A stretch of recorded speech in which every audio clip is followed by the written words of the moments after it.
விளக்குகிறது.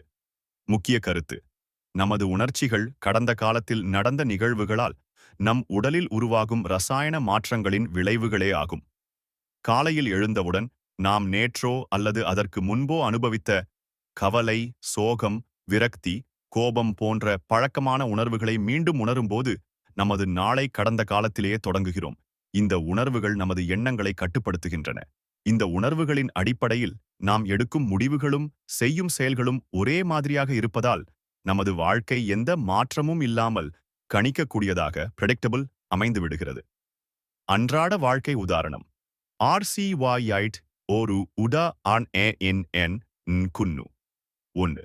காலை பொழுது காலையில் அலாரத்தை அணைத்துவிட்டு படுக்கையிலேயே பேஸ்புக், இன்ஸ்டாகிராம், வாட்ஸ்அப், மின்னஞ்சல்கள் போன்றவற்றை சரிபார்க்கும்போது நாம் நம்முடைய பழைய அடையாளத்தையும் கடந்த காலத்தையும் மீண்டும் உறுதிப்படுத்துகிறோம்.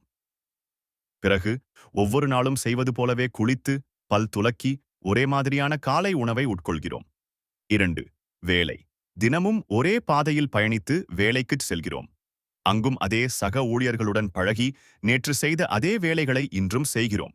வேலைகளில் ஏற்படும் சவால்களை கூட அதே உணர்ச்சிகளுடன் எதிர்கொள்கிறோம். 3. மாலை மற்றும் இரவு. மாலையில் வீடு திரும்பி வழக்கம் போல் அதே கடைக்குச் சென்று ஒரே மாதிரியான இரவு உணவை சமைத்து அதே தொலைக்காட்சி நிகழ்ச்சியை பார்த்துவிட்டு ஒரே முறையில் உறங்கச் செல்கிறோம். உதாரணமாக, வலது கையால் வாயின் மேல் வலது பக்கத்திலிருந்து பல் துலக்கத் தொடங்குவது.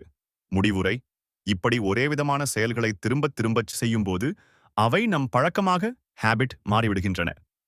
பழக்கம் என்பது நாம் அடிக்கடி செய்வதால் நம் ஆழ்மனதில் தானாகவே பதிந்துவிடும் எண்ணங்கள், நடத்தைகள் மற்றும் உணர்ச்சிகளின் தொகுப்பாகும். இதனால் நாம் சிந்திக்காமலேயே ஒரு இயந்திரம் போல ஒரே வாழ்க்கையை வாழ்ந்து கொண்டிருக்கிறோம்.